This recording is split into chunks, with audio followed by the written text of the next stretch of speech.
What is up, fellow sickos? I am Dan Favale coming at you after 63 minutes worth of sound checks with Mr. Mort Jensen of the NBA podcast fame, of Yahoo Sports fame, of Forbes' fame, of HBO Max fame, and of course, OnlyFans celebrity. We are here. Whatever plans we had are being thrown out the window for one, technical difficulties, and two, Dallas Mavericks difficulties. They have relieved Mort Nico Harrison of his responsibilities as the lead executive of the organization. This coming about 9 months after he made the glorious, polarizing Quentin Grimes for Caleb Martin trade that is still just being, the ramifications of which are being felt around the world. We're going to tackle every sort of angle from this. I want to start here with you. First, how the heck are you doing? I'm doing very well. I love the fact that you're telling people that we had audio difficulties, and then you're coming in high as a mountain on the audio scale. So maybe just dial it down a little bit so the audio isn't completely distorted. Because yes, we did have 63 minutes of issues, and you were not pleased, sir. You were still very frustrated. You know, I know you're not.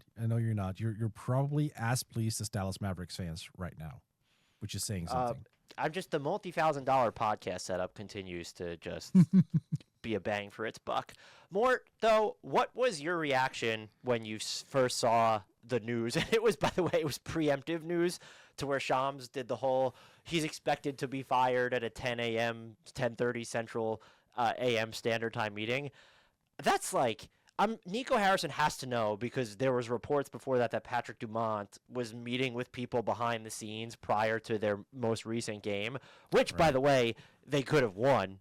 But so he had to know it was coming. But like the point we're at, where this dude is finding out he's getting fired before he's officially fired, is kind of a sign of, one, how things bad had gotten, but it's also a harbinger of, all right, there's some structural issues here with the Dallas Mavericks.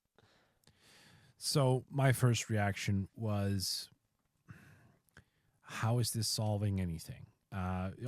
He should have been fired the moment he went to ownership with the idea of trading Luka Doncic, first and foremost. That's so, like, I'm not putting all of this on Nico. I'm putting this on ownership. Ownership signed off on the Luka trade.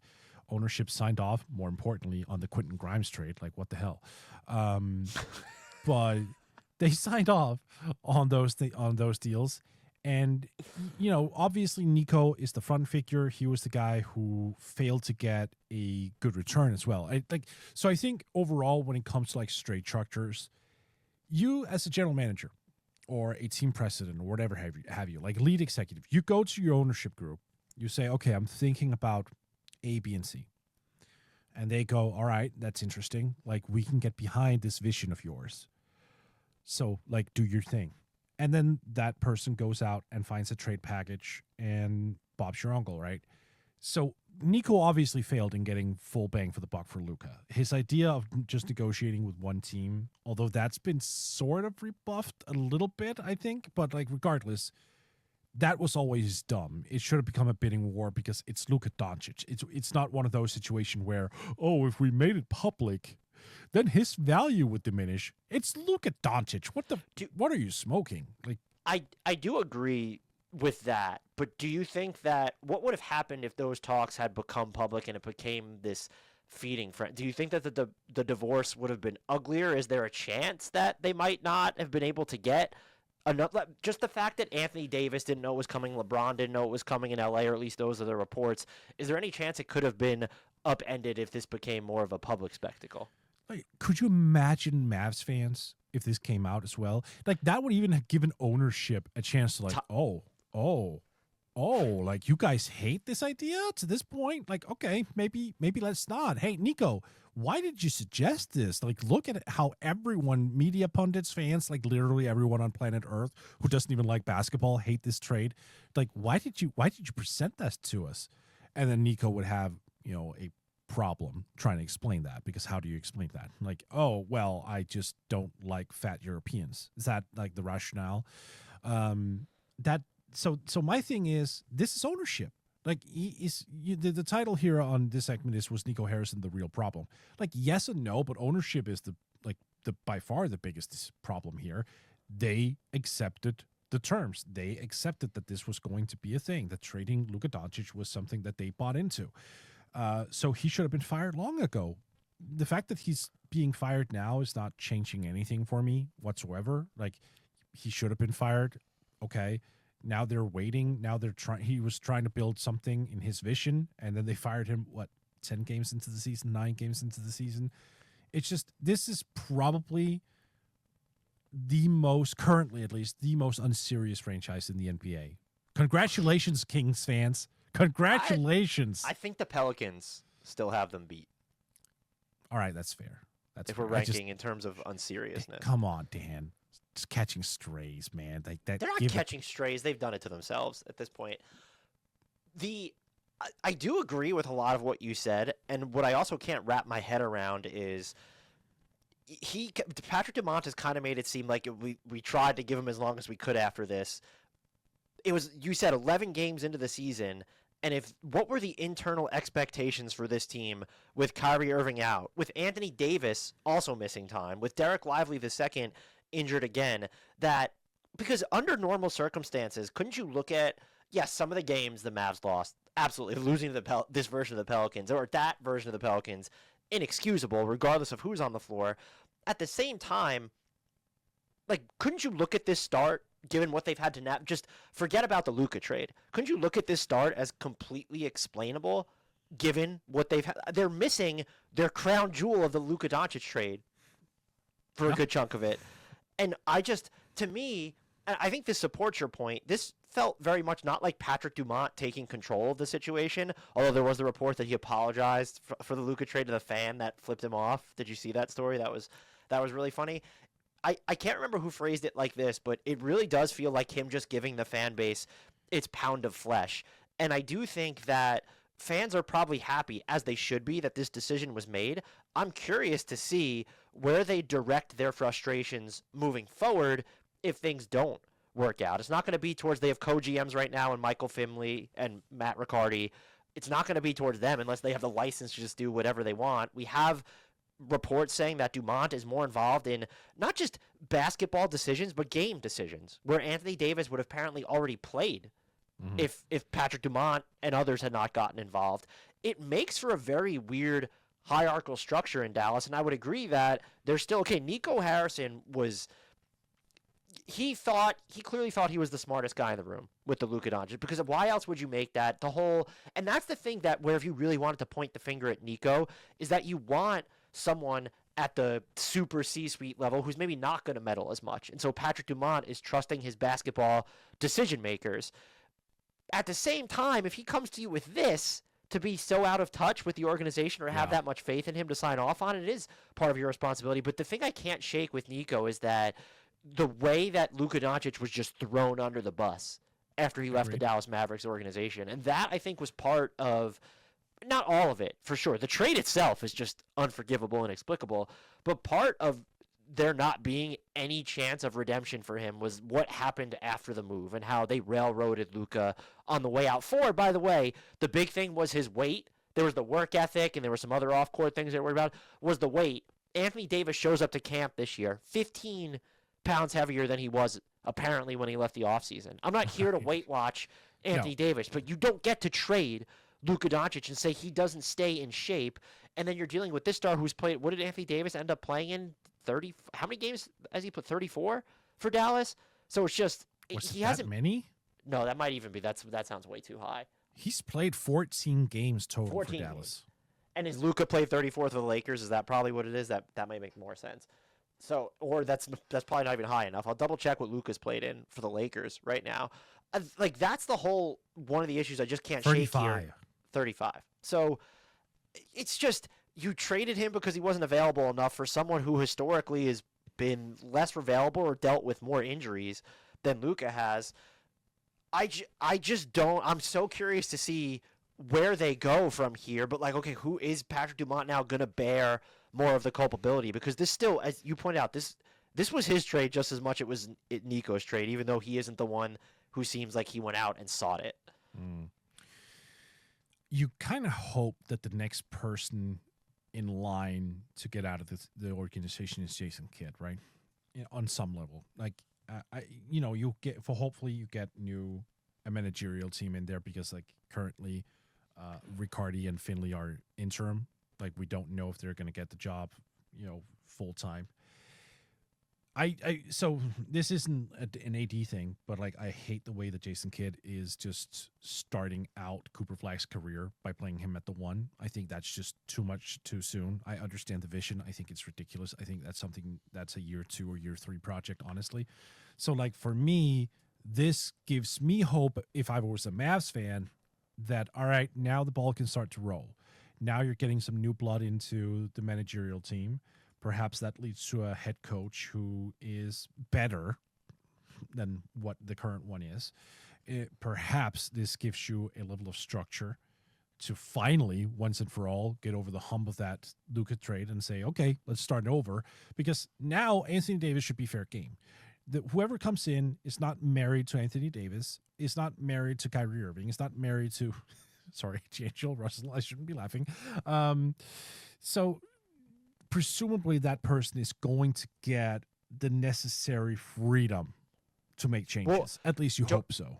Right. And don't you think you mentioned this with Jason Kidd, don't you think that will kind of be the signal of, well, how much agency is this person going to actually have? Because one of the biggest red flags, and the Pelicans have showed this, is when you're going to hire a new lead basketball executive, construct a new front office, and not give them the license to change the head coach or to, of course, make personnel decisions with players. But the head coach is kind of that first one to where they should have the right to instill their own people. I'm just curious because we know Jason Kidd recently signed an extension. Is whoever they bring in, or if you're looking at Nico Harrison replacements, is there going to be a convenience factor here to where, okay, Riccardi and Finley are there, did one of them get it and they're just comfortable with Kidd being there, which again, I would think is depending on what their vision is, it could technically still be the right answer. I think I also give, and I never thought I'd say this, Kidd maybe a little bit more of a pass than you on how Cooper Flag has been used, because what else was he really supposed to do? They started D'Angelo Russell for a minute. Who else is on? There's Brandon Williams. There's Kyrie Irving's not healthy. Are you relying a ton on a Jaden Hardy? Did you think that Dante Exum was going to I don't be care. an answer to? Oh, Okay. I don't care. That's the thing, because as soon as they won the lottery, in my mind, they needed to start over. How do you bridge a? Well, that's not a Jason Kidd thing, though, right? No. That's no, obviously. But as an executive group, you could also go to Jason Kidd and you could say, hey, listen, Cooper Flag as our point guard, in year 1, 18 years old, that's how you want to start up his career, learning the most difficult position in the NBA when clearly he's going to be a forward moving forward. Again, I don't hate the idea of giving him point guard minutes, Dan. That I don't mind, but giving him all the guard minutes virtually.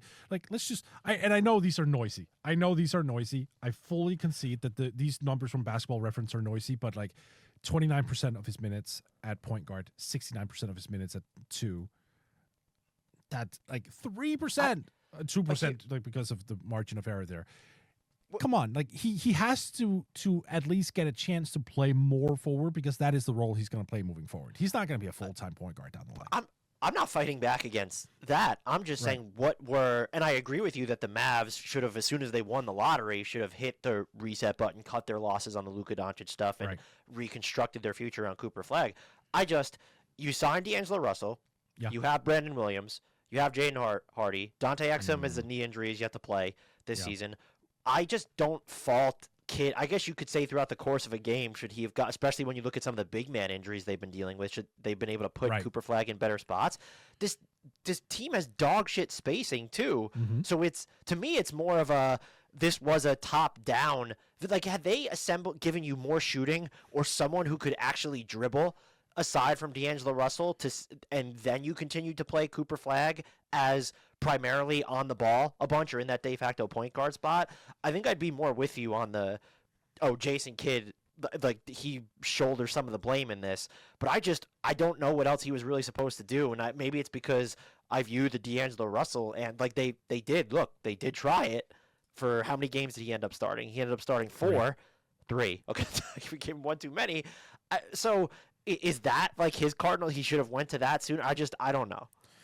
I mean, look, I honestly, again, that's why I don't really care. It could be Brandon Williams. It could be D'Angelo Russell. You could play freaking Max Christie at the point. You could play Dirk Lively at the point. I don't care. It's just a matter of trying to put Flag in a more of an advantageous position, right? Like Ryan Nimhard, I don't care. Just something, because this team needs to be just crap out. And the fact that they were trying to do this whole, we're competitive now, it was just it was so predictable. This whole thing, like going back to the Luka trade, when they were like, oh yeah, like we feel as though we're a bigger title contender now than with Luka.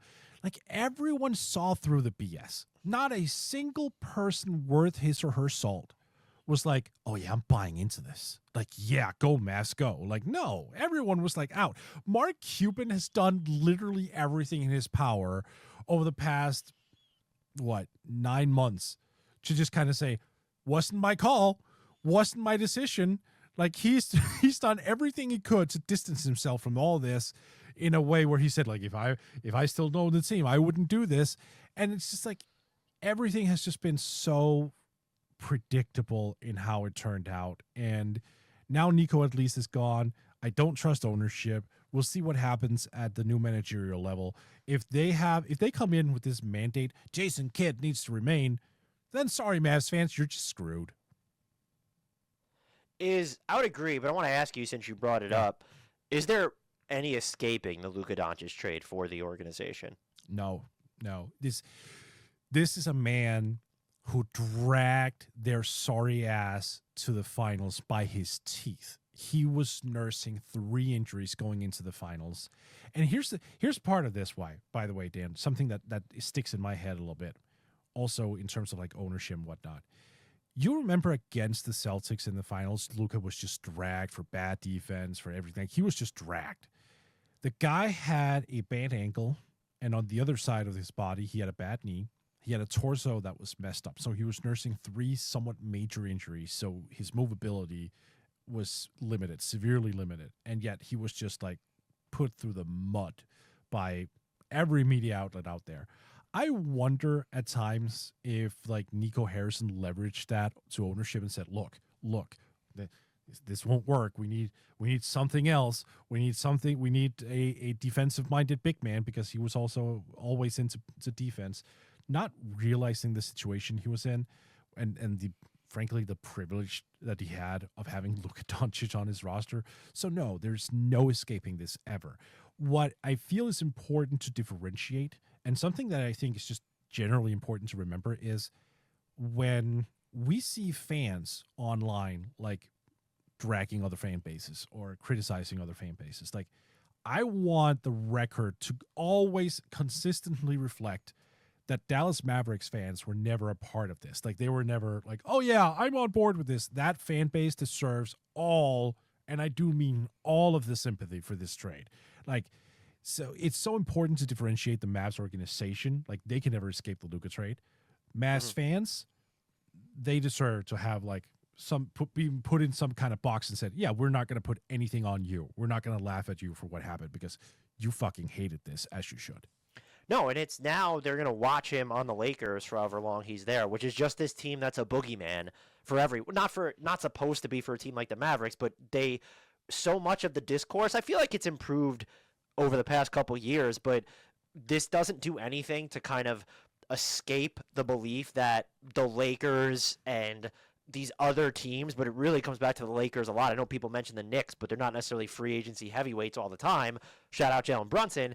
But that these big market teams are just this pipeline that other marquee stars are eventually going to end up in, or this kind of fuels why does ESPN talk so much about which star wants out and why are the Lakers always on that list.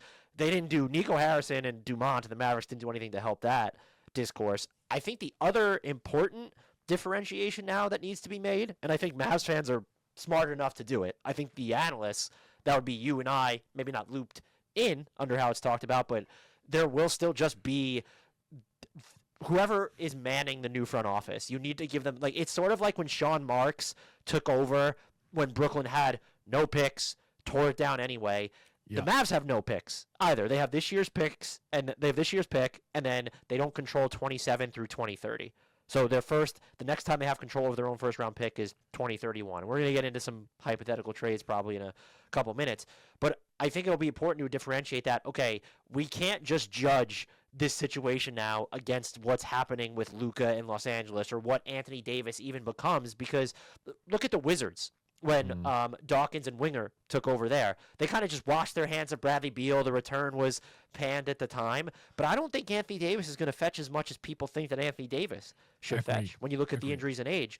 It's going to be important to note that and say, I understand he was the crown jewel of this Luka trade, but given his history, given his age, it's almost better to just, are you allowed to rip off the Band-Aid and begin this rebuild? And that's the distinction that will need to be made from here. Maybe not yet, because we need to see if, like, what is the perma front office here, because we don't know. And that's you mentioned this before, and I just really wanted to settle on it. Do you trust, you said you hope for Mavs fans' sake that they put someone in charge who's able to call the shots. Just the entire way this went down, because I would honestly have more respect, or maybe it's not, I don't know how to frame this, because there's the whole don't go chasing good money after bad. If you leave Nico Harrison in charge, you let him go through another trade deadline, and that probably terrifies the hell out of Mavs fans, as it should. But what are you saying, like, what does it say about Patrick Dumont, the rest of the leadership, that they gave him 11 games of banged up basketball, of a roster failing in every way we knew that it was basically going to fail before making the call? Why did you let him go through the offseason then? The draft was easy because they knew what they were going to do. That worries me from the perspective of, no, I don't think I would have had more respect, even though I just started to say that. You should have let Nico play this season out like Patrick Dumont said he was going to. My whole thing is, why was he allowed to get to this point? Because that's where I would then question forget about signing off the Luka trade. You claim you kind of had your revelation after the fact when you saw how much he meant to Mavs fans, when you saw what happened in the fallout of it, yet you let him go into this season. That's what I don't understand. And why now, the other question is there value in trying to seek out and finding? I would say yes, but I'm just curious if they will, in trying to find a permanent solution to lead the front office mid-season, or is this going to be something they conduct over the offseason, which, by the way, is 70 games away, or whatever it is? Sam Hinkie, come on down. Well, do you know the funniest suggestion I saw? What? Mark Cuban. I hope he just gets it in writing this time. That's all. I mean, honestly, like, he wouldn't be a downgrade to Nico Harrison, so... Their first call, I don't know if he would better be to Masai Ujiri. That's got to be one of their first calls, right? They might prefer someone who's in-house, but... Right. I mean, yes and no. I can't ignore that Ujiri just crapped out the way he did in Toronto, though. Like, he's probably still good. Maybe he just got burned out by that situation. I don't know. It also seemed like there was a power struggle within that organization that could have influenced. Yeah. Like, I honestly will see. It just for me, it's just about the level of dedication. Like, whoever you get in there, even if, like, you make Michael Finley, let's just say it's Michael Finley, even if you make him the permanent guy in charge, it's just so important that you give him the chance to, like, settle all this, because you do need to settle this. I think, to your earlier point, this is so frightening. Like, Anthony Davis, you're absolutely right, does not have the value that most people associate with Anthony Davis. Now, what could change that is just one team. That is something we need to remember. Like, it just takes one dumbass team to go out there. Like, does Nico get hired somewhere else? Bingo, right? Like, that is one way. So, well, all right. If Nico gets hired somewhere else, like, can Baskin and Robbins make a trade for Anthony Davis? Was that harsh? That was harsh? Too harsh. I was going to ask, though, you're the Mavericks right now. Right. Is there an urgency to move Anthony Davis, or are you hoping that, and no one's making trades right now, so anything before December 15th is just not going to happen. Right. But is there anything to the idea of, do you want to recalibrate over the offseason? Is that waiting too long? Is it he comes back, he plays some game? So you think they have to move him by the trade deadline, because doesn't that get complicated in the sense of, one, we know their proximity to the second apron right now, but they'll figure that out. It's more so you are trading him probably at as low as his trade value has been. You don't want to give him that opportunity to try and build it back up. It's Anthony Davis. I don't know what I'm walking into. Like, again, people look. Even if he has a healthy second half of the year, are we going to sit here and pretend like NBA teams aren't aware of that injury pattern? Like, are we really going to sit there? Again, maybe if there's a team out there that's just dumb enough to go in and say, look, he was healthy through like February to March and April. Like, let's go. But I refuse to believe that NBA teams are like that short-sighted. Everyone knows that he's, I don't want to say made of glass because that's not the case, but he's injury riddled. So like, what is that going to change? If anything, like his current issue isn't necessarily one that's like majorly concerning, right? Like, I don't think so. I'm asking. Oh, you're asking me about his current injury? The calf strain that he's dealing with? Yeah, that's not necessarily something that's like a major red flag. Like that, you can probably trade him with that issue in mind. No, I know he's not going to get traded before, December 15th or even right before the deadline. My point is, he's not nursing an ACL tear. He's not nursing all that. But like, it's not just Davis though. It's Kyrie. Like, does he have the trade value after an ACL tear? Probably not. Who else is out there? Klay Thompson, who's shooting 31%, is looking cooked. Does he have trade value? Probably not. D'Angelo Russell, who's also looking cooked. At the age of 29, by the way, what the hell, D'Lo? Like, I think, like, I'm not even going to front. In terms of, like, a one-to-one trade value, I'm not saying that he's going to fetch more than Anthony Davis, but, like, PJ Washington might be, outside of Cooper Flagg, one of their most, like, intriguing trade assets that they have because he's on a reasonable deal. He's productive. He's healthy for the most part. Like, he plays both sides of the floor.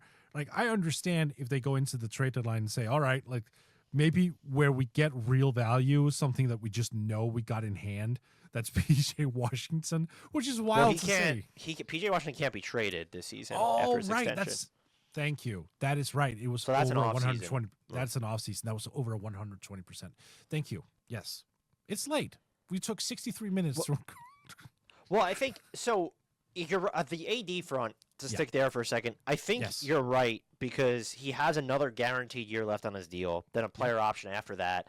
I think the way to peddle Anthony Davis right now is to say you get all this time before you have to worry about paying him next, and that clock is just going to tick down if you let this season play out and then move over the offseason. You could also say, is he going to improve your record too much if you keep him at a time when you should be prioritizing your 2026 draft pick? I think you could get into, all right, well, Anthony Davis doesn't have to play the latter quarter of a season, but if he is healthy, he will presumably help you win some games. I just don't know, when you're looking at his value in a vacuum, I don't know what he's worth. As you said, it says it takes only one team. And are there any teams that stand out to you as actual they should be in play for Anthony Davis?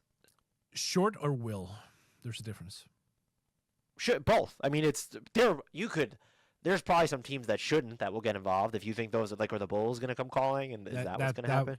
Yeah, like, again, maybe this might actually prove to be to Chicago's benefit that they started off the season strong, that they might believe in this core, because I don't think they should go out and trade for Anthony Davis, but this is an organization that's proven time and time again they do like to go out and get big names even past their primes, especially guys with Chicago ties. We know this from Dwayne Wade in 2016 as one primary example. Like, that is a team I could definitely see try to get in there because they have so many expiring contracts. So that wouldn't shock me if they try to get involved. Again, I don't think they should. I wouldn't be surprised if the Sacramento Kings also are panicky and like, we need a big name. We need someone who can really like sell this whole thing. Like, okay, like that wouldn't shock me. Should they? No.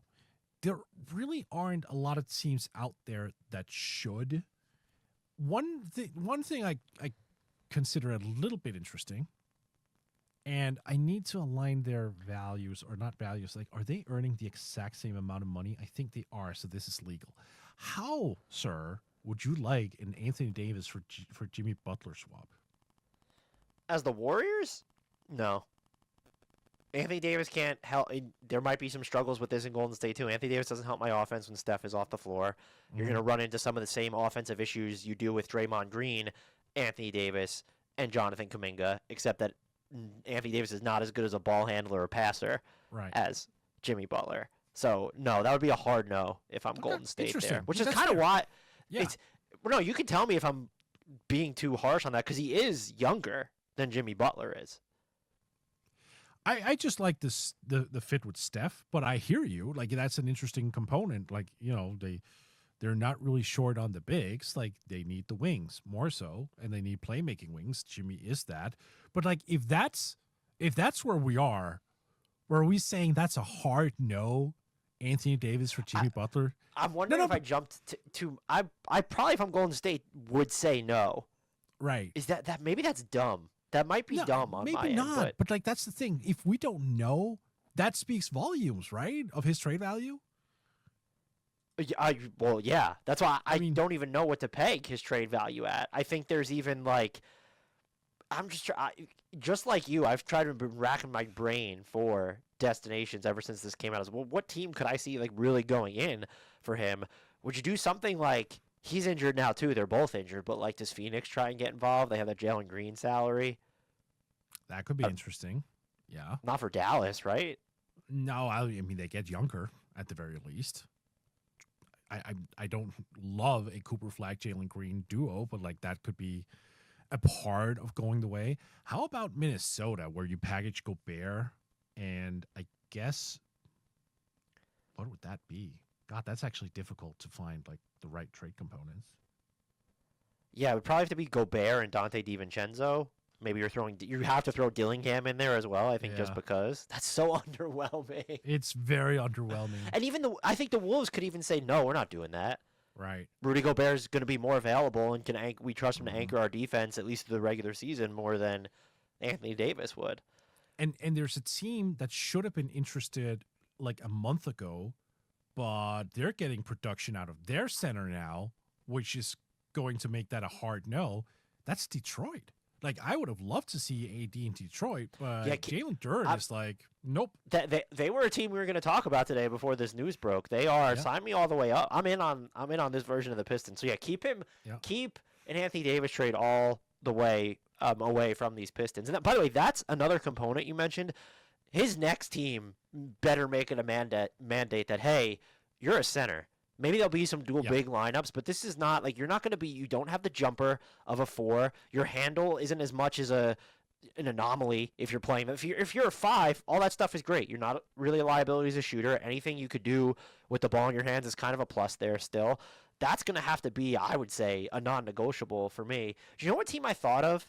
But I don't love it. It just runs so counter to their timeline and what this front office has done. Can I guess? Yeah, go ahead. The Spurs. No. Oh, God, no. I was going to say the Hornets. Oh. They have. I want to say this because I know Hornets fans will come in the comments.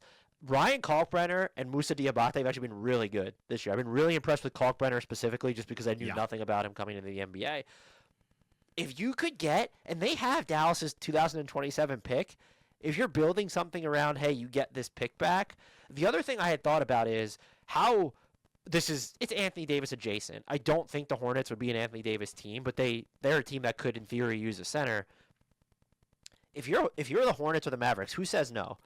Derek Lively and Max Christie for the rights of that Dallas pick back in 2027. You have to figure out the rest of the money. Oh no! I'm not doing that if I'm Dallas. So I'm very high on Derek Lively. Very, very, very, very, very high. So I'm not doing that. I will say I'm unreasonably high on Derek Lively. So maybe I'm wrong on this. He's not been like the healthiest big man either. I know. So that's a hard no from you. It is. What if it's just Derek Lively for the 2027 pick? Oh God, you're such a tease right now. All right. You have to. That's at least a thinker, then. It is, right? Oh no, yeah. I mean, yes, it is, and like, it's mostly because I'm trying to ignore the injury pattern with Derek Lively. I think there's some real upside there, but you're not wrong. That is at least interesting to be in in control of your own draft picks. At the same time, this is year 3 for Lively, so Yeah, he's going to get paid after this, an extension after this. It'll be extension eligible. It doesn't need to get one. But so that like that payment is going to come up soon. Look, if I'm Charlotte, I really like Derek Lively too. It's just the availability thing is a big one. If I'm Charlotte and the offer is only Derek Lively for that pick, I think you could look at it and say they have Cooper Flag. But if you really believe they're going to end up trading Anthony Davis, and we're going to get into Kyrie in a second, if it's just Derek Lively, you probably have to say no. Right. And you also just didn't want to pay one injury-riddled big man. You tried to trade him twice. Took you 2 times to trade him. Are you now going to invest in another one who, again, I think his ceiling is higher? Another team I had thought about here is Memphis. What about like a Ja Morant for Anthony Davis challenge trade? There'd have to be more money and more pieces involved. Who's giving up stuff? Who has to give up more if that's the basis of the package? Is that like the name trade? The name trade where the games are like not where they're supposed to be? That's interesting. I would probably have thought Jaren Jackson Jr. instead, but I'm not high on him. I'm not high on either guy in Memphis. I think look, I understand the Jaren Jackson Jr. They're still fouling stuff. The rebound stuff is you were basically like climaxing because he had 5 rebounds in 30 minutes the other night or whatever. No. He had no. That's not fair. I was climaxing because he had 5 rebounds in those 11 minutes, and I was expecting more. He finished with 6, Dan, and I was like so disappointed because I want to be wrong. That is something that people often like. They think that I run with certain narratives, and I like have a personal vendetta on something. I love being wrong. But go on. I don't. Like, I love being wrong. Like, Jaren Jackson Jr., if he started averaging 11 boards per game, I would fucking love it. I would be like, yep. Hey, Jaren, you can slam me on social media if you want to. That's fine. But, like, he doesn't. I do think him and Anthony Davis is a heck of a front court. You still going to need a primary creator there. But, like, if you still have if Scottie Pippen Jr. and Ty Jerome are healthy, Cam Spencer's there, I would be intrigued. If I'm Memphis, if I can keep, and you would, if you have Coward, Anthony Davis, and Jaren Jackson Jr. is your front line of the future, and look, if you're Dallas, I don't know what picks Memphis has given you. They have some of those Orlando picks. I don't know how many of those would be on the table. Ja Morant going on. Sakidi is the play, right? Yeah. They need other injury-prone big men on this roster too. I don't mean to. I'm not rooting for injuries. It's just feels like we're talking about a lot of injury-prone bigs. But yeah, we're talking about Anthony Davis, so maybe that's fair. But I'm thinking, I do think, and not just because of the money, I think it winds up being Memphis that would have to give up at least a little bit more. And they do have just these ancillary guys, Zach Edey being one of them. Jalen Wells also, he'll shoot the ball better at some point. Like, they just have guys they could throw in there. Like, that might be a deal that could actually work. I don't know. I don't love the Ja Cooper Flag pairing, though. Dallas would be able to cover up for Ja defensively. I have no issue about that. You're certainly taking the ball more out of Cooper Flag's hands. I just don't know if I love the fit of playing Flag plus a big plus if it's Zach Edey, he might be shooting threes though. So, but you know what I'm getting at. Morant, Flag, and then a setter, whether it's Gafford, whether it's Lively, you could get. I don't know how much that's going to do for your offense. Then you're also still. What does that mean for Kyrie? By the way, so that's the other thing. If you Kyrie's, I'm not saying don't make a decision based on Kyrie's future. That would be potential. There would be redundancy there. Kyrie can play off Ja Morant. I just defensively a Ja Morant Kyrie Irving backcourt isn't going to be any great shakes. Here's where I hate the aprons. A Karl Anthony Towns for Anthony Davis trade would be fun. No, it wouldn't. It would be fun. Why? Okay, look, I mean, you spent all of last year also talking about do the Knicks have enough post defense? Like, do they have enough interior rim protection? They would with Davis, assuming health. But again, that's assuming health, and that's a big one. It's assuming health, and it's just so now you have Mitchell Robinson and Anthony Davis as the core of your front. Like OG Anunoby is definitely going to end up starting games at center at some point. So I'm assuming that Mitchell Robinson would be pivoted off for someone else. See, this is the issue right here. We're going through names on teams and players, and we're coming up with diddly squad. And would you? We have to throw some usual suspects in there. You did mention the Spurs. Do you think they should be in on Davis? So that's the thing, right? Because Davis is I think it's fair to assume that he's going to pick up like his player option in 27-28 at $62.7 million. So what you're looking at is not a 2-year contract. You're looking at it if you roughly a 3-year contract this year, next year, and the year after. That's a lot of money for a team that's also going to have to extend Wemby, who is going to look at certain options there. Like, they have the deals to align it. Like, it would be fun to see. But at the same time, I think they're aiming higher. Like, I wouldn't be shocked if Giannis remains at the top of their wish list, and rightfully so, because they have the weapons to go out there and make a real trade offer. So, it'd be one of those situations where they might have to settle a little bit, because I feel as though the Spurs still need like one big shot, right? Like they have one bullet left in that chamber. Do they want to spend it on AD? Presumably not.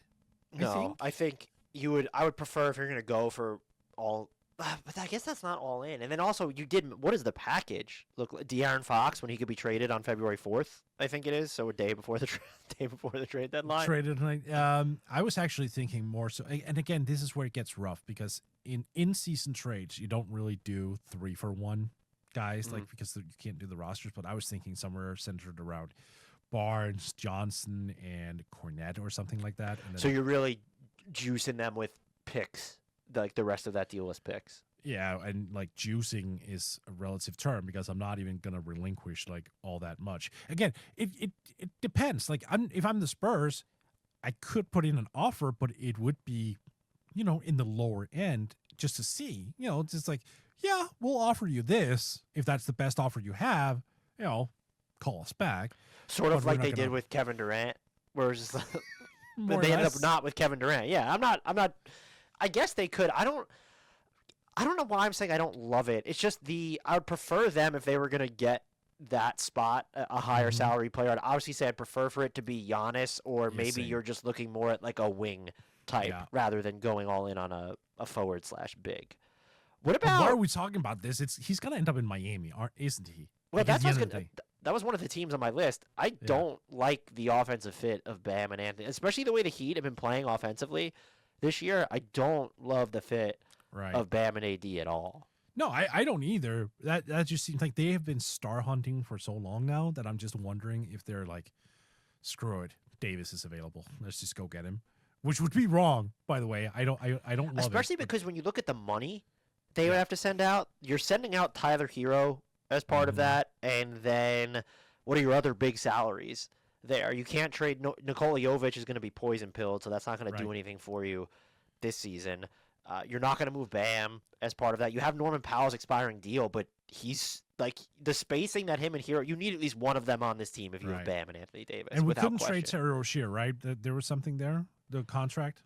Yeah, that's the other thing too, and. We'll go live to Barry Jackson to see the list of 1,005 ways that the Heat were unfairly treated as part of the Terry Rozier trade, and it should be reneged and they should get their pick back. I don't really have any other, and this isn't, by the way, I think Anthony Davis can still be a fan. He has not looked at the peak of his powers this year, but based on what we saw prior to his trade to the Mavericks last year, we just haven't seen him a ton since, he can still be a huge difference maker. So for me, this isn't, I think Anthony Davis is a terrible basketball player. And that's the other, we mentioned distinctions before. You have to separate Anthony Davis from the Luka. It wasn't his decision to be traded for Luka Doncic. Agreed. So when he only fetches the Mavericks 1 or 2 first-round picks, that's not necessarily on him. The only other team I could think of, and it's really more so, they're definitely brazen enough to do this, is the Kings. Yeah. And they have like 9 guards. And so if they were but if you ask Doug Christie, they have too many wings. That's why Keon Ellis can't get on board. So if you were to build something around one of the expensive, then you're playing Sabonis and AD together. I don't know who has an appetite for any of that. I think it could work. Sabonis provides enough stretch, I think, anyway, on offense. I know this year's been rocky for him. But if you're the Mavericks and you're looking at the actual players they have to offer, you're kind of saying, oh, are we just taking, is it Zach LaVine? Or is it DeMar DeRozan and Malik Monk, and then we want to short the Kings' future and get their picks? I just don't know that there's I could see the Kings being interested in Davis. I don't know, unless you have a better. I don't see like the workable package that makes a ton of sense. Drew Holiday and Jeremy Grant for Anthony Davis and Jaden Hardy. That is not the Kings. I know. I'm asking you, so do you see a workable deal with the Kings? That was my answer. No, I don't. No, okay. So I'm sorry. So Drew Holiday, Jeremy Grant for Anthony Davis and Jaden Hardy. Honestly, I'm probably not doing that if I'm Portland. Hold on. I know Denny Avdia has been great, but Drew is so important. I know. To your offense right now, and also Jeremy Grant's been kind of hooping this season. Has. And that's why by the way, sell high. Sell high. Okay, so sell high, but the other thing I was going to note is they've been running a lot of just, I would call them close to centerless lineups. And Anthony Davis would, I guess if you're going to play him at the 5, that takes the place of that. But it seems like they like the whole, when it's Tamani and Denny and Jeremy Grant on the court at the same time with two of the other guys with them. That's, from a value perspective, I guess if you're Portland, you would say, yeah, do that. But I don't know what, just as we kind of question what their end game is when they made the Drew Holiday trade, now I'd wonder, well, what is the purpose here? That is why I didn't have an answer for you with the Kings, because what is the end game there too? Why would they even consider? I have one that just came to me. Okay. Are you ready? Yeah. Paul George. Yeah. And for Anthony Davis challenge trade, or would you be willing, if you're Philly, to use Jared McCain to get off of Paul George and bring back Anthony Davis? So we agree that Paul George and Anthony Davis are roughly on this. They both have 2 years. This isn't a money. You can flesh out the details of the pack, to make the math work. I'm just saying. I'm not giving up Jared McCain for that. Both deals are horrendous. Okay, so Paul George for Anthony Davis. I think. No. I mean, the Mavs would probably say no to that. Then what else are the Sixers giving you the Clippers pick in that scenario? I think the Sixers would need to be the team to give up something. Is my point. Okay, that's fair. To be honest, I thought of it in a way that if Paul George goes to Dallas, at least he would be more of a floor spacer. He would be integrated. He's also he's a better playmaker than Anthony Davis is. He's also not healthy at the moment. He's also not healthy. Well, I mean, you don't get that. You sat here at least it was 2 months ago or something and tried to tell me that Paul George is basically the worst contract in the NBA of the past century or something. You don't get to try and talk the Mavs into taking him now. You're right. That's you know what? You're absolutely right. So what is the Trenton Watford? Poor Trenton though. I don't want him in Dallas. He's doing can't be traded well. yet either. So no, that'd be later. Trenton triple double Watford, as they like to call him. Yeah. See, I was just 1 year too early on him. I called him. I had him as my. Let's see where he finishes on the ballot before you go taking him. It was one triple double. Well, I'm just saying he's good, and people are finally realizing. So no, you're right. They would need to add something. I don't want to be picks, but so can I ask you a question? Seems like a big one, right? That's a. Well, I was gonna say, does it? You have Maxey, VJ Edgecombe, and Quentin Grimes. Well, just because you have a lot of guards doesn't mean that the guy doesn't have value, though. Then you could. He has value, but also we're talking about health.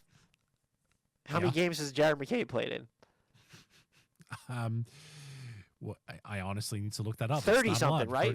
Yeah, we're down in that threshold. Yes, I do not think. Here's the question: who's played in more games, Luka Doncic with the Lakers or Jared McCain with the Sixers? 25 career games. Yep. So it's Luka with the Lakers. Yeah, and that's 35. I mean, yeah, you're okay. Look, it was a good value pick. I'm just saying, I don't know that I don't know if Philly does it anyway. I mean, this is the whole Joel Embiid and Anthony Davis, but they won't be playing together a ton. It's effectively they're going to play. Joel Embiid plays what? You're probably putting him in that 20 to 25 minute per game role that he's basically in right now. So then Anthony Davis is definitely on the court for the other 25 to 28. That Embiid is not. All right. You sold me. Because here's the thing: McCain is 6'2". He's more of an off guard than a 1. I think we can agree on that. So he's probably always going to be more of an undersized scorer, right? Yeah. Unless you trust him to be able to initiate your offense, which I think he could maybe do as more of a second unit guy. I don't know if I would trust it against starter level defense. Right. And we know that those guys right now are not in high demand. Look at what Cam Thomas the negotiation factor he went through with Brooklyn too.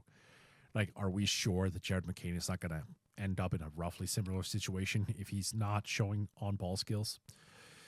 So through that perspective, gun to my head, I see it. I can see your vision there. And at the same time, he would kind of help out Flag. Like, the floor spacing of McCain is good. Yeah.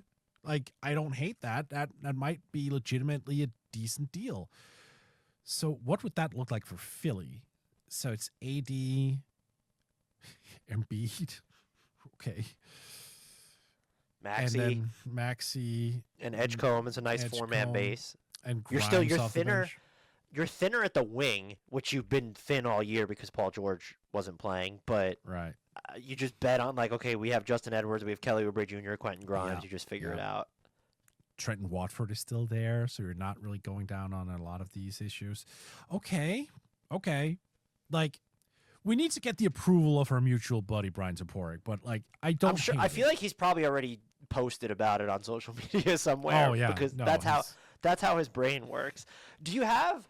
I have a couple other questions that I think we need to get to, but do you have any other team here is there any of the just teams that are so far away at the moment that you could see kind of inching in on this? The Hawks are a team that I wouldn't be surprised. I'd see, are they far away? They're in such a weird situation because they accelerated their timeline, got Kristaps in there. They can't really figure out, the new contract to Trey. Jalen Johnson is good. How good is he? We still don't fully know. What is their plans moving forward? But they could at least make an interesting trade offer if they were willing to move off Porzingis, right? Could they? They could make an interesting one. I would be curious their incentive for doing so. If they it feels like they're evaluating where they are year over year, and now you're tacking on long-term money with that deal. And also, as we record this, I know part of this is because Trae Young has missed time. Their defense has outperformed their offense, and I don't know that Anthony Davis is going to come in and help your offense. And so you're thinking, I mean, Anthony Davis and Jalen Johnson can absolutely work as a front court. That's not a problem. Right. What is the other compensation with Porzingis? And then look, having AD to help insulate Trey, AD is definitely a better insulator on defense than Porzingis is, right? Because Porzingis kind of has that elite skill. I don't want to say just one, but you know what I mean. And Davis can do, when he's healthy, blow up a bunch of different things on the defensive end. If the price was low enough, I'm not giving up any of those Pelicans Bucks picks that I have in one of the next 2 years. That's not happening. So what? It's Porzingis, Okongwu. Jesus, that's only $45 million. Okongwu is such a cheap contract. Well, yeah, and then you're going to want a backup center. Yeah, right. Too, still. So you're trying to get out. The money gets tricky with them unless you're going to include really Johnson or Trey. Yeah, they're probably not a good one. So they're not a great one. It's honestly, and I really don't want it to get there. Everything comes back to the Bulls to me. It's just that team feels like it feels like an inevitability, right? Because of their expiring contracts. So what does that deal look like then to you? So their expiring contracts they have Vooch, they have Ayo, Kobe White, Zach Collins, Kevin Huerter.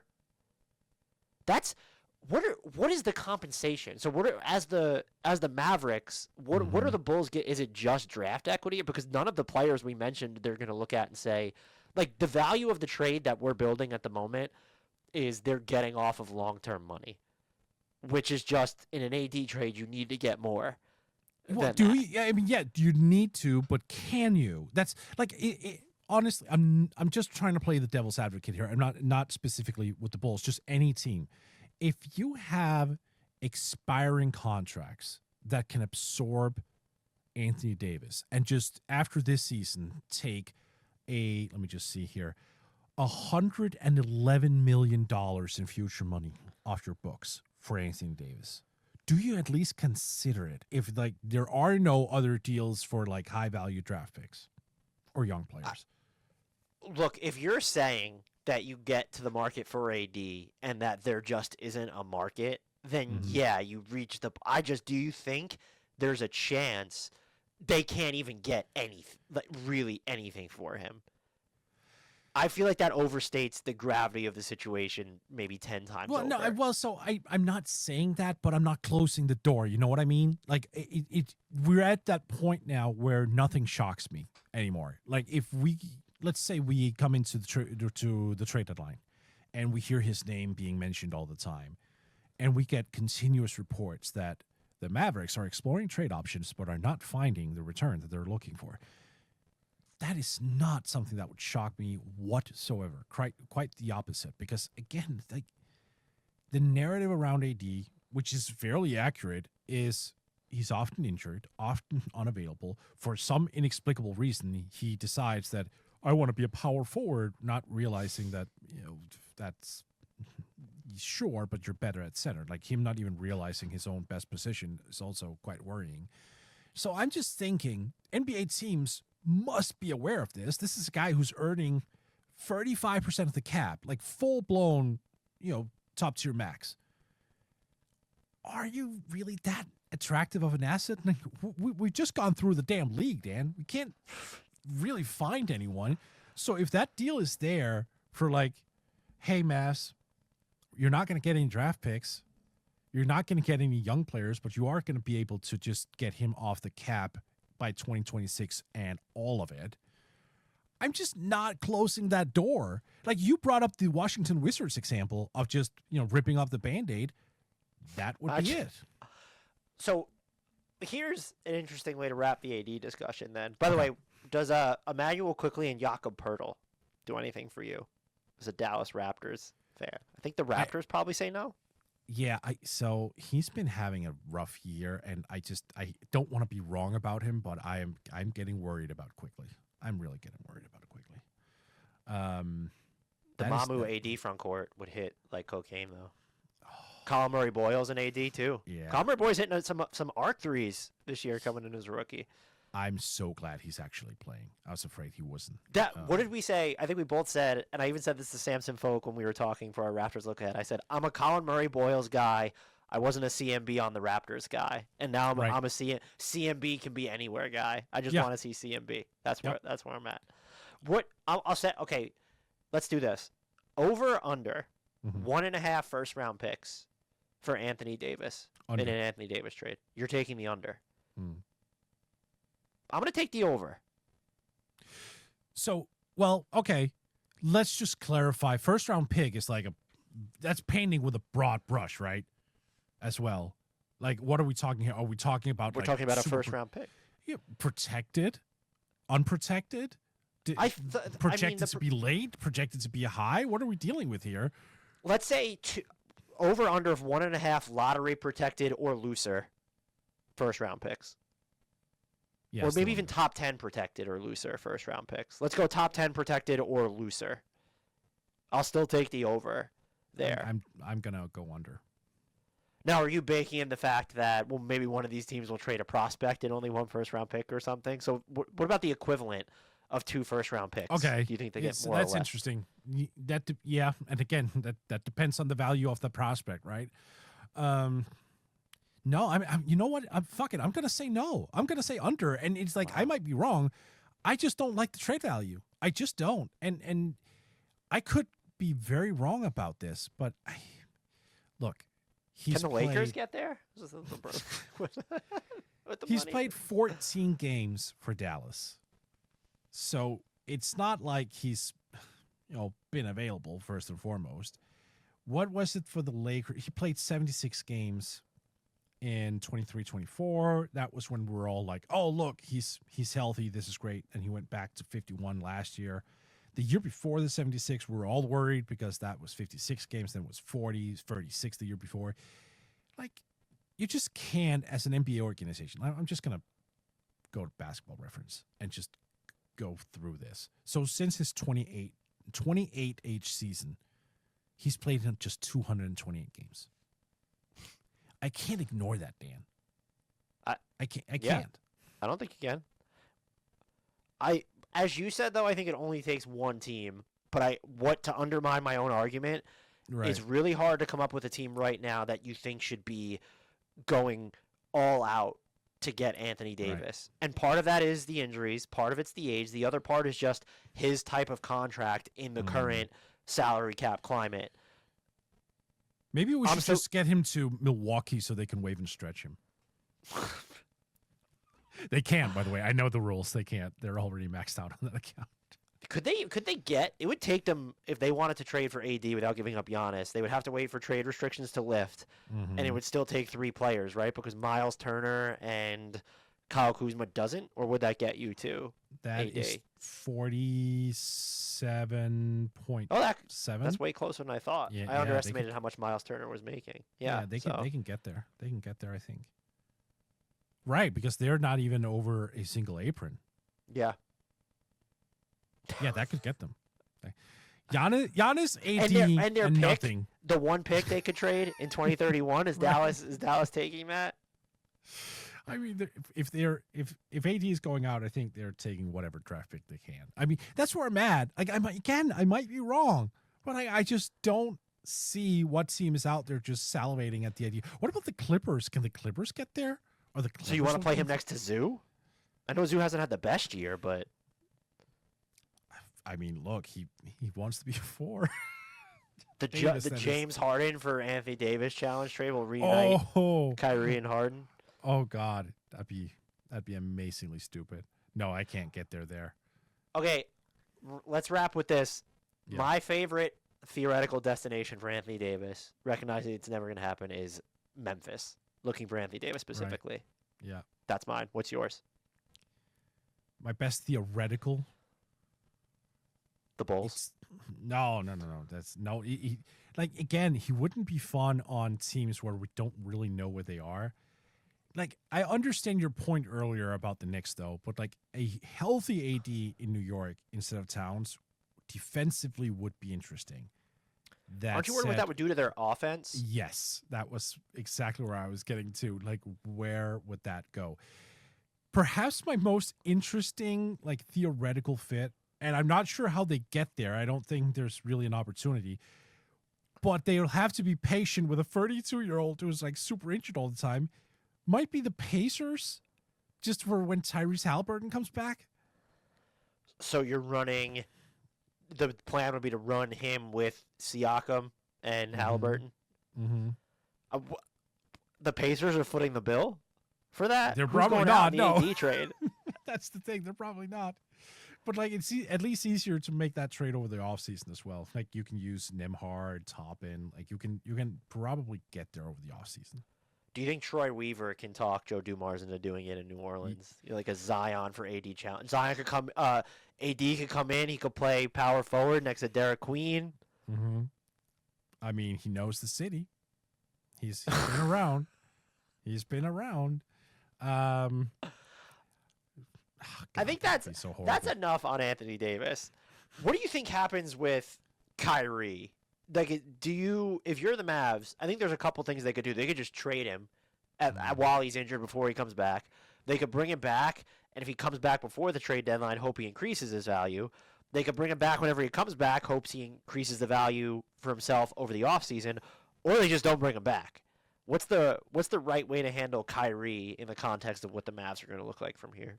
If they're going to tank, which they should, there's no rush. So you sit Kyrie down, you're saying, look, if you want to come back this year, that is okay, but we would strongly encourage you to just take the time that you need and to just make sure that everything is right, like everything. Just don't be afraid to take your time. That would also benefit us. But if a trade offer jumps up in the meantime and someone is like, oh, Kyrie, might be able to get Kyrie, you explore that. But again, I don't see who out there is like super willing to go out of their way to give up a significant package for a guy who just had an ACL tear at the age of 32? Yep. Could that be another Ja for Kyrie challenge trade? Is that Memphis is banking on him getting healthier? You could go that route too. I'm just gonna keep naming Memphis scenarios. Anthony Davis and Kyrie Irving for John Morant and Jaren Jackson Jr. Get it done. Just swap issues. Would Minnesota, could they do something to where then they say, we'll wait for Kyrie to come back and bank on this working next to Edwards? Minnesota's definitely the team, aren't they? All things considered. Well, I think when you're thinking about the potential package, they're decidedly not the team because I just don't know. No, but like team interested. Sorry. Yeah, you're right. Because I think if you're getting Kyrie, you probably should be trading Julius Randle. But if you don't know when Kyrie is coming back, how do you trade Julius Randle? Your offense is already, their offense has been by and large good this year, but Julius Randle's kind of a big reason why. Well, I mean, it's the Mavs, and they love defense. How about a very used Rudy Gobert? What does Minnesota do? And then you would have Kyrie, Julius Randle, and then a Naz Reid. I'd be curious what that defense looks like. Who cares? We hoop. Okay, fair enough. I mean, can't. Jaden McDaniels, your responsibility level just increased dramatically. What about would Detroit look at that as the guy playing next to Cade? No, why should they? That would be awful. Timeline wise, not even sure like how he would fit in. Don't get me wrong, Kyrie is obviously better than Jaden Ivey by a significant margin. Before the injury, we have no idea what the guy looks like right now. We have absolutely no idea. I wouldn't go nuclear for him, but if it's money and the Mavs like, hey, we're just looking to get off salary here, and it was a protected first round pick, I don't know. I honestly think Kyrie and Cade would be a divine fit offensively together. Everything you're saying is correct. I want to make that clear. If I were the Pistons, push comes to shove, I'm not doing it. But I'm just asking questions and naming destinations. No, but if you're getting that Kyrie, the Kyrie we know, yeah, absolutely. Then you're right. That would be interesting. The Pistons would be a team, though, when you're looking at it. Well, I mean, the Timberwolves are falling this umbrella too. Is when is Kyrie coming back? Because you are trading for someone who you don't. There are the teams that are willing to give up something for Kyrie right now is probably not an extensive list. That list is going to shrink even further if you either don't know when he's coming back or if you're acquiring him under the guise that he isn't coming back until next year. What about a Jamal Murray, Sieg Nashi for Kyrie deal? But again, that's just such a gamble, given that you That's don't know. That's a gamble. And Jamal Murray's passing has been really good without Jokic on the floor this year. He's been fine this year. So it's like, I'm just asking questions, Stan. You're right. What about – so they're clearly probably realigning themselves for next season, but it's Fred VanVleet salary picks for Kyrie. Or maybe does Fred VanVleet do it alone? I haven't looked – you'd have to look at that math, but does Houston – did that relationship end? Him and KD seemed fine. It was him and Harden that were always Yeah, that went wrong. Yeah. That did not end well. Maybe should we throw Sacramento in here so they can get another guard on the roster who's not? No, let's stay with Houston. I actually like that one because VanVleet is $25 million. Then you add what? Dorian Finney-Smith. That's probably I mean, what other real? I don't want to call Dorian Finney-Smith filler, but what other real filler salary do they? Reed Shepherd, obviously. Well, hold on. Reed Shepherd's on kind of a heater right now. Let's relax. Look, I'm kidding. I'm going to write about him over at Yahoo here in a couple days. So relax. I got you. You should. He's one of the players I think Alperen Şengün is materially elevating. But it would, and I think you would need. This one would need a third team because of both of these teams' financial situation. But Kyrie's at 36.5. Fred VanVleet's 25. Oh, man, that's pretty close. That's 37-7 versus. So it would take some finagling, but that would be that plus picks. Assuming picks like that? Am I wrong? These. So with AD and Kyrie, I'm probably wrong. But when I look at their age, when I look at their injury histories, when I look at everything, am I just being way too harsh in saying I don't want to relinquish first round picks for either guy? I think if you were sitting here saying there's no team that should touch Kyrie Irving, the basketball player with a 100-foot pole, that would be an extreme. But I think the conversation we're having now, to me, is at least this is very just These are what the conversations front offices are going to be having. You have to weigh the risk-reward profile, and that profile is inherently different because he's older, because of his contract, and most of all because of the injury he's working his way back from. Yeah. I would feel queasy giving up significant draft capital for either of those guys. I was thinking more of with Kyrie, I thought a pick from Houston. But again, if you're the Mavericks, you might sit there and say, well, that's why we're not going to trade Kyrie right now because that's all we're going to get. So for Kyrie, I have some place that's potentially interesting. No, but although I do get your thinking there. How about Orlando? Man, Suggs. Those contracts are like flippable. I think Orlando would say no because what is the I, I, I think Orlando says no because you're still trying to figure out the Bane, Paolo, Franz of it all. Now you're going to throw Kyrie. We all know, like, he's That someone might who can actually play off a solve bunch it. of other people. Might solve it, but, man, I did not think of that one. Wow. There's no way that Orlando would consider it after going all in for Bane, right? I mean, look, I like Jalen Suggs a fair bit, and I think he's been good this year in very limited minutes, by the way. Too many turnovers, though. What the hell? But You say that about the Magic in general, I think. yeah. But like, look, maybe it's also part of why. Like, I'm not out on the Paolo experience as like the number one guy. I spoke about this on an earlier show with Brian. But like, I am questioning whether he's got like that top tier playmaking capability where you're like, you can trust that the offense is going to go through him. I still think this team has offensive issues.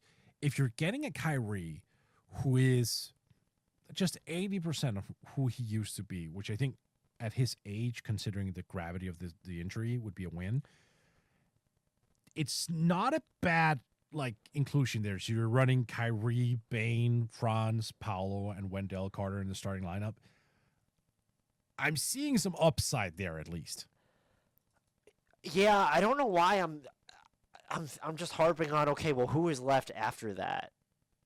De Silva, Anthony Black, assuming not. It's a 1-for-1 deal.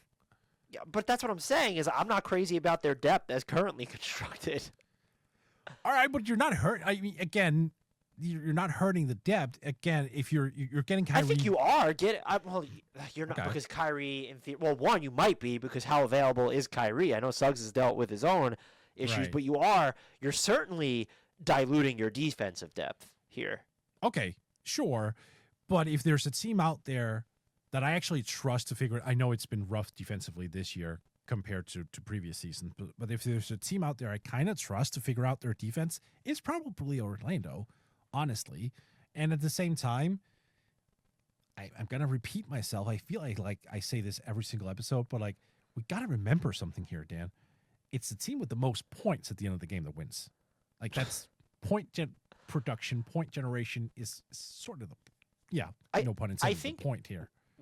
I don't hate the logic on your part. It just seems too far out there for the Magic is probably what I'm struggling to wrap my head around. And by the way, if I'm Dallas, I might jump at the 1-for-1 trade. I know Suggs doesn't do anything to kind of simplify your life with Cooper Flip, but I mean, talk about building a defensive behemoth with Suggs and Flagg and Max Christie. If Derek Lively is still there, PJ Washington, Najee Marshall. Is that really that bad? Offensively? No. I'm just based the trade itself. Is it really that unhinged? If I'm in a vacuum, I'm thinking about it. I don't think Orlando gives it a second of thought. That's where maybe I'm wrong. If we have Magic fans, they could correct us there. So there's one point that I feel is very important to note here. Jalen Suggs' contract is descending, so it's going to be like better and better and better. That in and of itself is an asset. So I think Orlando Magic fans would rightfully point out, look, his cap percentage is going to decline every single year. That alone is worth additional compensation. I'm not against that logic whatsoever. I think that's a fair point. If I'm Dallas, though, my pushback would be I'm not like you want the Lakers first with Kyrie so that we can get Jalen Suggs. They might be looking at that and saying that's where it might be an issue. No, but like again, I'm really struggling to come up with like teams here. Like the Kings. This is where we can talk about the Kings. This is where we can talk about the Kings. Ooh, I'm sorry, there might be a fun one. Okay. We'd have to game out. What about Toronto? Let me see if I'm getting your logic here. So it's quickly and, just quickly maybe. No, they can't do that because that will take them into the first apron. So quickly and something. They could do that, or I mean, you could give up Barrett. He's had a good season there. It's funny because but Kyrie's. He's not this. I want to be clear. He's not the same. But it just doesn't it sound bizarre to add Kyrie to a team where we were worried about there being kind of too many on-ball cooks in the kitchen. Mm-hmm. I don't think it would be as big of a concern. I think he'd be perfect for them, to be honest. Yeah, because he's got off-ball capabilities. Yeah. He's a good shooter. Yeah. I don't hate that. So it's Barrett instead? So you want to pair No. I think I think it would be Quickly. Right. So Quickly and like Jacoby Walter? I don't know if I'm Toronto. I might say no. You could because of Jacoby? He should. Maybe I'm just married to what he showed as a rookie. What about because he's going to get paid? Maybe Toronto doesn't want to be the one doing the paying, but Agbaji and Quickly. No, yeah, that's fine. Does that work? I think Dallas is taking on too much. Yeah, you can't do that. You might. I mean, I think you might need to take on another team here, but okay, yeah. That's like no, but the parameter of it. Yeah, and the parameters are just the numbers are close enough that it shouldn't be hard to rope in another team to make it. So you're saying Jacoby Walter and Quickly works, but Agbaji and Quickly does not. How much more expensive? Actually, hang on because it might not work. Let's see, 36. No, it will work. Yeah, barely, but like that works. Whatever. If it doesn't rope another, that's man. If Toronto, that'd be wild. If Toronto did that. All to say, this is a very hard exercise, and it's probably easier to sit and say, "Oh, the Mavs need to start over," but they need to start over, and I think. I'm with you in the sense that I think there needs to be a bit of urgency with it, or at least there needs to be a commitment. Maybe it's not blowing up the entire thing, but I would like to see them do something to streamline Cooper Flagg's life on one side of or optimize Cooper Flagg's life on even one side of the floor. Like, let's get to, right. if you're not going to make these big moves, put him in the defensive role that you think he's going to be in for the next 15 years, and then you just build out that around him. Or offensively, do what you can. This is the part that's so easier said than done. Try to surround him with shooting. You really should try to trade for another ball handler, because even then, if he's your kind of tertiary ball handler, those are reps that will be valuable. Now, I think at this point, or what they've done for a lot of this season, they've probably overtaxed him in a way that I don't know how beneficial it is. And if you wanted to use him this way, I think you needed to have a lot better floor balance around him than they've had thus far.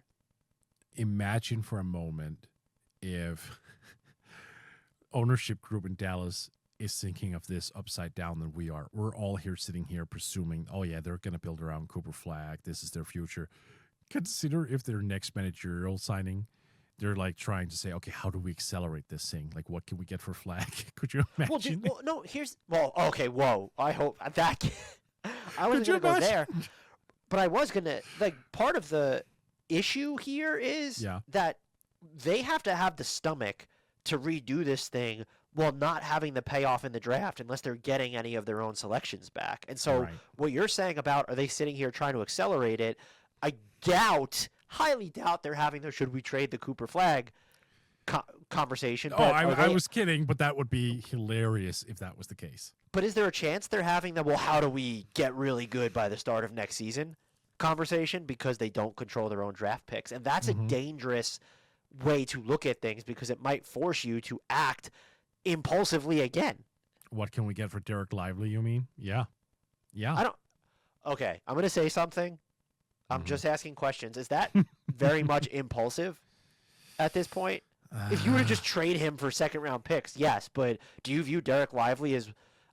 I view Cooper Flagg as the only legitimate cornerstone.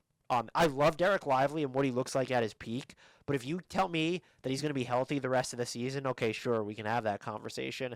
Without that assurance, I do think that him, Max Christie, PJ Washington, these are all really good players, but to me, just given where the Mavs are at, they're also fungible.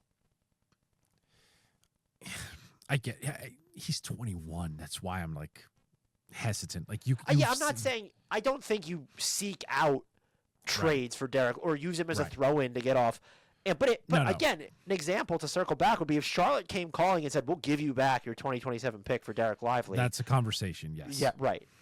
It is. Because despite how good I think he can be, and despite the fact that he's so young that I think he can overcome his injury pattern, you're right. Having control of your own draft picks as soon as you drafted Cooper Flagg is going to be essential. This is where I think ultimately they're going to come up short. when they're going to go into like the trade season before the trade deadline, they're probably going to go to teams and say, well, we'll give you Kyrie and Anthony Davis if you can get our pickbacks or picks back. And teams are going to just, you want us to get those picks for you, for those guys? So I think that's where they're going to come up short. If they can do that with Derek Lively, though, yeah, it's a conversation. And if that Hornet situation is feasible, they should look into that. But you're right though. If they can't do that and they're trying to not accelerate, but like trying to win as many games as possible this year, just because they don't control their own draft pick moving forward. Or wait a second, they control their own draft pick this year, so like it wouldn't even behoove them to be bad here in 25-26 though. No, it would. They have their own draft pick this year, so right, it does. Exactly. Yeah. So that's why, or sorry, it wouldn't behoove them to get better. Sorry, that was what I was going to say. Oh yeah. Like it would behoove them to be bad this year, but like moving forward, like how do they get those picks back? Like if they can get the Charlotte pick back, that's one thing. But like 28 is Oklahoma City, I think, controls that one, and they're Yeah, not gonna. What do they want that the Mavs? I mean, do they want like? Will the Dallas be like, hey, we'll give you our 2031 first round pick for the rights to our 2028 first round? I don't know. That'd be weird. If you're Oklahoma City, I think it. Well, I don't know. That if Dallas makes that offer and you're Oklahoma City, are you saying yes or no? 2031 for 2028. How old is Coop at that? You probably have to say no, right? Just because you're deeper into Flag's prime at that point. Yeah, and you need the assets. You need the cost-controlled assets at that point in time. Yeah, I think you do. I just noticed, like, is it Dallas that has the swap for San Antonio in 2030? Is it them that have the rights? Yeah, they have. No, it's to San Antonio. San Antonio has the Dallas swap. Or who? That one is San Antonio. No, San Antonio has the right to swap with Dallas. Okay. So there's something interesting there as well. Like, what can they give the Spurs to get that pick back? Can they give them anything now? I don't know. I mean, I guess Max Christie would make sense. If I'm the Spurs, I'm not itching to give that up for anything less than a consolidation package.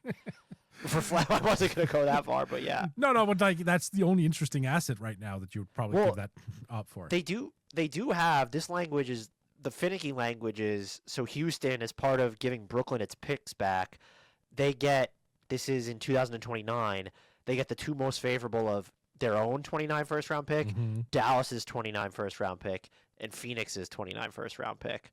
So are you giving Dallas an end of that? Could that do something? But again, what do you want? Is that part of is that the compensation in the Kyrie trade we laid out? It's that nibble of the pick plus Van Vliet and Dorian Finney-Smith, and if there needs to be anything else to make it work. That's interesting. Yeah. Again, I think any team that's rebuilding where they have potentially given up the farm in previous years, those are the deals that you have to seek out. We're getting the picks back. Like this is why I've always been a little, skeptical of giving up the farm for guys who aren't necessarily, all NBA first team caliber players. Because when you're sitting in this situation and you've just routinely given out picks, it's got to be so frustrating to go to like 5 or 6 teams and go, can we have our pick back, please? Like, let's try to find a deal. That has to be infuriatingly frustrating. And how often does it happen? I mean, the Brooklyn-Houston thing was an anomaly because Brooklyn was able to do it themselves. Yeah. But it's when have we seen these other teams kind of come in to give these other teams their picks back to help a third team or fourth team, whatever, get the player? That's what makes it awesome. Because, look, use it as an example.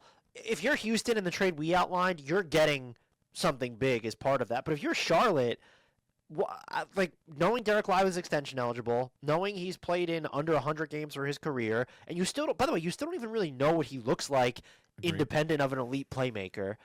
So why would you give back Dallas's 2027 pick? Yeah, it's a fair question. And I think that is where the teams that have gotten those picks are pretty wise now. They're like, no, if you want that pick back, you got to give up something of significant value, and you can't because you're bad for a reason. Which is why I'm really going to be fascinated to watch how the Mavericks operate then regardless of who's in charge as we lead in to the trade deadline, because I think there's going to be something subtle. And I won't even say it needs to be huge in the vein of they shopped Anthony Davis or they actually traded him. But there needs to be some sort. We've kind of the Charlotte indicator. Remember when it was they traded PJ Washington to the Mavericks, and it was okay. This front office isn't going to play the short game as much as the previous regime. And Dallas' situation is even more fascinating because they don't control so many of their first-round picks moving forward. I'm looking for a hint of anything over the next few months that shows they're prepared to weather this storm and rebuild around Cooper Flag, independent of whether they do have their draft picks or not. Yeah. And I won't say if both Kyrie and Anthony Davis are on the roster past the trade deadline that proves they're not.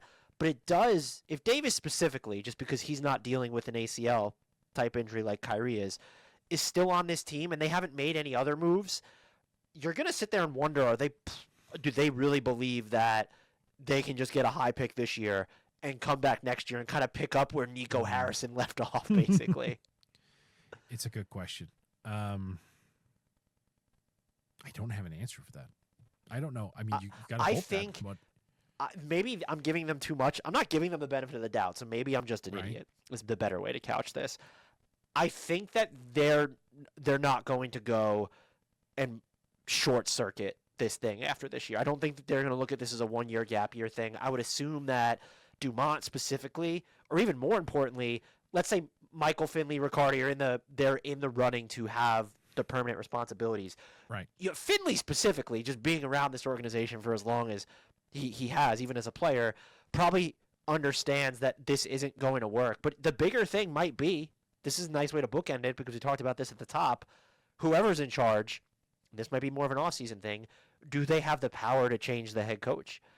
And if they don't, that might say all we need to know about what direction the Mavs are headed. But the right direction is the same as it was post Luka Doncic trade. That's done. You have to move on. It's lost money. It never should have been done, but it's done. Yeah. If you were going to move him, it should have been to rebuild. They didn't. They got a mulligan opportunity when they won the draft lottery. They still haven't taken it. They need to kind of take it now. And that is the move. You're not going to own your own picks moving forward. And all. I would say they could maybe get one of those picks back. Maybe. You just have to come to terms that you're not going to get all of them back and that you need to do everything in your power to optimize the roster around Cooper Flag with the tools, with the resources that you have. Easier said than done is the cliche. I do think they'll ultimately end up there. Even if they don't push the implosion button this year necessarily, that has to be where this is headed because otherwise it's why – I don't want to say why get rid of Nico, but do you really think that, there's a chance we might have been better without Luka if it wasn't Nico running the show? Right. No. I think it's so important, actually, just to wrap this up, because they have their own 26 pick, that they just lean majorly into this year in terms of getting the highest upside pick, because this is another strong draft class. We know that so many teams identified 25 and 26 as the 2 years to have top draft picks. If the Mavericks go out during the trade deadline and say, well, look, let's just give it one more shot. Kyrie's coming back. AD is healthy again. Cooper Flag has now played 35, 40 games. Let's ramp this up. Let's go out get another guy. Dan, then I'm just out. That would be the worst decision you could possibly make. Because then if you end up winning 35, 38, 39 wins and you're stuck in the back half of the lottery and you don't really have a chance for a Darren Peterson, a real chance, or an A.J. Dubonsa or whatever,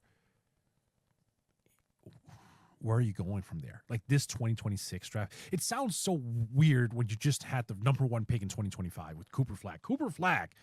Mm-hmm. And now I'm sitting here saying 2026 might be the most important draft class for them moving forward, but it is. It is because it's the only one that they have unfettered access to until 2031. And also the quality. It's so Fair. high end. If you just get a top 3 draft pick next year, you're pretty golden just in terms of having two guys moving forward who you can build around instead of one. Like, that gives you some leeway. That gives you some opportunities. And if you somehow could finagle, whether it's Derek Lively, I'm coming to terms with it, as you can hear, for the pick back in 2027. If there's something you can do to get that pick back, all right, great. You could make the case that is the single most important pick to get back, because then it gives you 3 consecutive drafts, including this past one, of having your own first round pick. This is all to say, though, on the Nico Harrison front, this was the right decision. It was probably an overdue decision, but it was also the easy decision. Yeah. And what matters more is literally everything that comes next. Right. And ownership. Yeah. Mort, are you able to tell our listeners where they can find you and all the fantastic work that you do?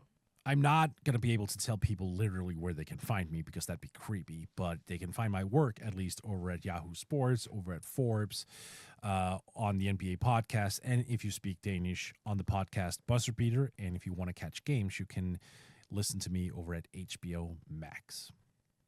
Until next time, and as always, with a shout out to the one, the only, the indelible, he maybe could have fixed the Mavericks at point guard, Mr. Frank Ntilikina.